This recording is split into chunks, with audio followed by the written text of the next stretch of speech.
तो चलिए आज आदतों के उस चक्र को तोड़ने की बात करते हैं जो हम सबको कहीं ना कहीं परेशान करता है, लेकिन इच्छा शक्ति से नहीं बल्कि चेतना की शक्ति से। ये एक ऐसा विश्लेषण है जहां आज की न्यूरोसाइंस और हजारों साल पुराना वेदांत दोनों एक ही सच पर आकर मिलते हैं। वो सच ये है कि असली बदलाव आदतें बदलने से नहीं बल्कि चेतना का स्तर बदलने से आता है। चलिए इस गहरी यात्रा पर निकलते हैं। ये सवाल हम सबकी कहानी है ना? पता होता है कि सेहत के लिए क्या अच्छा है, फिर भी जंक फूड चुनते हैं। पता है कि गुस्सा करना रिश्तों को खराब कर देगा, फिर भी खुद को रोक नहीं पाते। ऐसा क्यों होता है? हम एक ही अदृश्य चक्र में क्यों फंसे रहते हैं, ये जानते हुए भी कि ये हमें कहाँ ले जा रहा है? और इसका जवाब हमारी सबसे बड़ी गलतफहमी को सामने लाता है। हम अक्सर इसे अपनी इच्छा शक्ति की कमी मानकर खुद को दोष देते हैं। सोचते हैं मुझ में विल पावर ही नहीं है, लेकिन असली समस्या इच्छा शक्ति है ही नहीं। असली जड़ तो चेतना के उस स्तर पर है, उस कॉन्शियसनेस के लेवल पर जो इन आदतों को एक ऑटो पायलट मोड पर अपने आप चला रहा है। और यहीं पर देखिए प्राचीन ज्ञान और आधुनिक विज्ञान का संगम कितना खूबसूरत है। वेदांत में हजारों सालों से संस्कार की बात की गई है। संस्कार सिर्फ आदतें नहीं हैं, ये हमारे हर अनुभव, हर विचार, हर काम से मन पर पड़ने वाले गहरे निशान हैं, बिल्कुल जैसे गीली मिट्टी पर लकीरें खिंच जाती हैं।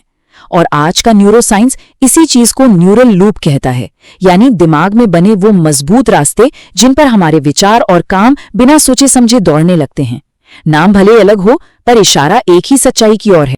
इसे ऐसे समझते हैं, सोचिए जब कोई काम पहली बार होता है तो दिमाग में मानो घने जंगल में एक छोटी सी पगडंडी बनती है, लेकिन जब उसी विचार या काम को बार बार दिन ब दिन दोहराया जाता है तो वो कच्चा रास्ता एक पक्की सड़क में और फिर देखते ही देखते एक 8 लेन के सुपर हाईवे में बदल जाता है। और फिर उस हाईवे पर गाड़ी चलाना इतना आसान हो जाता है कि सोचना भी नहीं पड़ता। हमारी आदतें बिल्कुल ऐसे ही तो काम करती हैं। उपनिषदों का ये सूत्र मन एव मनुष्याणाम कारणम बंध मोक्षयो इस पूरी सच्चाई का सार है। इसका सीधा सा मतलब है कि हमारा मन ही हमारे बंधन का कारण है और हमारी मुक्ति का भी। यही मन आदतों की ये हाईवे बनाकर हमें बांधता है और यही मन हमें इन हाईवे से बाहर निकलने की शक्ति भी देता है। मतलब प्रॉब्लम और सॉल्यूशन दोनों का पता एक ही है, हमारे मन के भीतर। आज के समय में जेम्स क्लियर की किताब एटॉमिक हैबिट्स इसी विचार को एक बहुत ही प्रैक्टिकल नजरिए से देखती है। वो कहते हैं आप अपने लक्ष्यों के स्तर तक नहीं उठते, आप अपने सिस्टम के स्तर तक गिर जाते हैं। इसका क्या मतलब हुआ? इसका मतलब ये है कि जब तनाव होता है या इच्छा शक्ति कम होती है तो हम अपने सबसे अच्छे इरादों पर नहीं बल्कि अपनी सबसे ऑटोमेटिक आदतों पर लौट आते हैं। इसलिए बड़े बड़े लक्ष्य नहीं बल्कि वो छोटी छोटी दैनिक आदतें, वो सिस्टम ही हमारी जीवन की दिशा तय करता है। लेकिन वेदांत यहाँ एक और गहरा सवाल पूछता है, ये सिस्टम आते कहाँ से हैं? ये हमारी चेतना से पैदा होते हैं। देखिए, अगर बगीचे की मिट्टी ही खराब है तो कितनी भी अच्छी बीज लगा लें, पौधे ठीक से नहीं उगेंगे। सिस्टम बदलना बीज बदलने जैसा है, पर चेतना को बदलना उस मिट्टी को ही उपजाऊ बनाने जैसा है। असली और टिकाऊ बदलाव सिस्टम का नहीं बल्कि उस चेतना का है जहां से हर सिस्टम जन्म लेता है। और अब हम उस सटीक बिंदु पर आते हैं जहां विज्ञान और आध्यात्म एक दूसरे से हाथ मिलाते हैं। न्यूरोसाइंस कहता है कि हर आदत एक क्यू या ट्रिगर से शुरू होती है, और वेदांत क्या कहता है? हर कर्म स्मृति के जागने से शुरू होता है। यानी जैसे ही कोई बाहरी या भीतरी ट्रिगर मिलता है, कोई पुरानी याद या पैटर्न जाग जाता है और आदत का ऑटोमेटिक चक्र शुरू हो जाता है। ये चक्र बिजली की तेजी से काम करता है। पहला स्टेप, एक क्यू या ट्रिगर आता है। मान लीजिए फोन पर नोटिफिकेशन की घंटी बजी, स्मृति जाग गई। दूसरा स्टेप, एक ऑटोमेटिक कर्म होता है, बिना सोचे हाथ फोन उठा लेता है। तीसरा स्टेप, नतीजा, दिमाग का वो हाईवे और चौड़ा हो जाता है, वो संस्कार और भी गहरा हो जाता है। और ये सब कुछ ही सेकंड में हमारी जागरूकता के बिना हो जाता है। तो फिर इसका समाधान क्या है? लड़ना नहीं, रहस्य लड़ने में नहीं, देखने में है। अपनी आदत से कुश्ती नहीं करनी है, बस उस पहले क्षण में ठहरना है जब वो क्यों आता है, जब स्मृति जागती है, और बस एक साक्षी की तरह देखना है, बिना किसी जजमेंट के। बस ये देखना कि अच्छा, ये वही पुराना पैटर्न फिर से उठ रहा है। ये छोटा सा ठहराव, जागरूकता का ये एक पल ही उस ऑटोमेटिक चक्र की सारी ताकत तोड़ देता है। और न्यूरो साइंसेस की वजह भी बताता है। हमारे दिमाग के आगे के हिस्से में होता है प्रीफ्रंटल कॉर्टेक्स, जिसे दिमाग का सीईओ भी कहते हैं।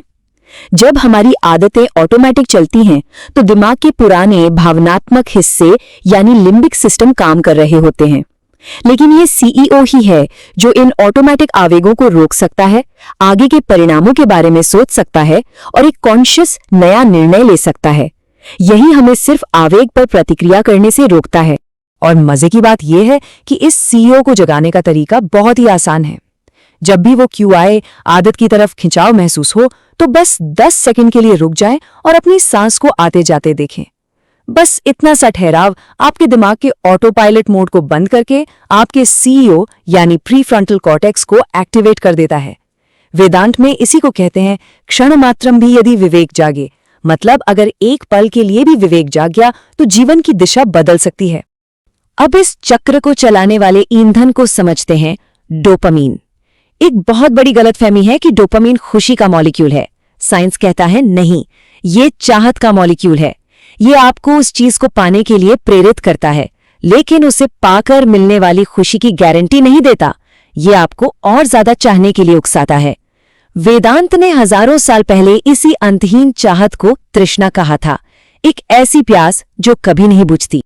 आजकल डोपामीन फास्ट का चलन है, जहां लोग कुछ समय के लिए सोशल मीडिया, शुगर या गेम्स जैसी हाई डोपामीन वाली चीजों से दूर रहते हैं ताकि उनका दिमाग रीसेट हो सके। ये असल में और कुछ नहीं बल्कि वेदांत के वैराग्य के कॉन्सेप्ट का ही एक आधुनिक रूप है। वैराग्य का मतलब भी यही है, इंद्रियों की लालसा से थोड़ी दूरी बनाना ताकि मन शांत हो सके और सच्ची खुशी का अनुभव हो। और इस रास्ते पर एक सबसे जरूरी बात याद रखने की है, खुद के प्रति दयालु रहें। अगर कोई फिसल जाए, पुरानी आदत में लौट जाए, तो ये कोई असफलता नहीं है। न्यूरो साइंस हमें बताता है कि दिमाग परफेक्शन से नहीं बल्कि हर एक छोटे प्रयास की रेपिटेशन से बदलता है। हर बार जब वो 10 सेकंड का ठहराव आता है, एक नया रास्ता बन रहा होता है। वेदांत भी यही कहता है, मुक्ति परफेक्ट होने से नहीं बल्कि हर पल जागरूक होने के प्रयास से, ज्ञान से आती है। अब हम इस विश्लेषण के सबसे गहरे और शायद अंतिम सत्य की ओर बढ़ रहे हैं। अब तक हमने जो भी बात की वो व्यवहार को यानी एक्शंस को बदलने के बारे में थी, लेकिन असली लक्ष्य सिर्फ ये बदलना नहीं है कि क्या किया जा रहा है। असली लक्ष्य है उस करने वाले को बदलना, उस मैं को बदलना जो इन आदतों का करता है। सच्चा और स्थायी परिवर्तन सिर्फ व्यवहार बदलने से नहीं आता, वो पहचान बदलने से आता है। जब कोई खुद को एक सिगरेट पीने वाले के बजाय एक स्वस्थ व्यक्ति के रूप में देखने लगता है, तो सिगरेट छोड़ना लड़ाई नहीं बल्कि एक स्वाभाविक चुनाव बन जाता है। जब कर्ता बदलता है तो कर्म अपने आप बदल जाते हैं। ये सब समझने के बाद कुछ गहरे सवाल उठते हैं। अगर चेतना और जागरूकता ही कुंजी है, तो ऐसा क्यों होता है कि कुछ लोग एक झटके में, एक अनुभव के बाद, एक पल में हमेशा के लिए बदल जाते हैं? जैसे किसी ने एक दिन सिगरेट फेंकी और फिर कभी हाथ नहीं लगाया। और इसका दूसरा पहलू भी है। ऐसे लोग भी हैं जो ये सारा ज्ञान समझते हैं, किताबें पढ़ते हैं, सब कुछ जानते हैं, लेकिन फिर भी उसी पुराने चक्र में फंसे रहते हैं। आखिर इन दोनों में फर्क क्या है? इसका जवाब आदतों में नहीं बल्कि हमारे पहचान में छिपा है। मैं कौन हूं कि इस गहरी भावना में। ये पहचान हमारी हर आदत को कैसे नियंत्रित करती है, इस रहस्य से हम अपने अगले विश्लेषण में पर्दा उठाएंगे। तब तक इस एक सवाल पर विचार जरूर करें, क्या हमारी आदतें हमारी पहचान बना रही हैं या हमारी पहचान हमारी आदतों को जन्म दे रही है?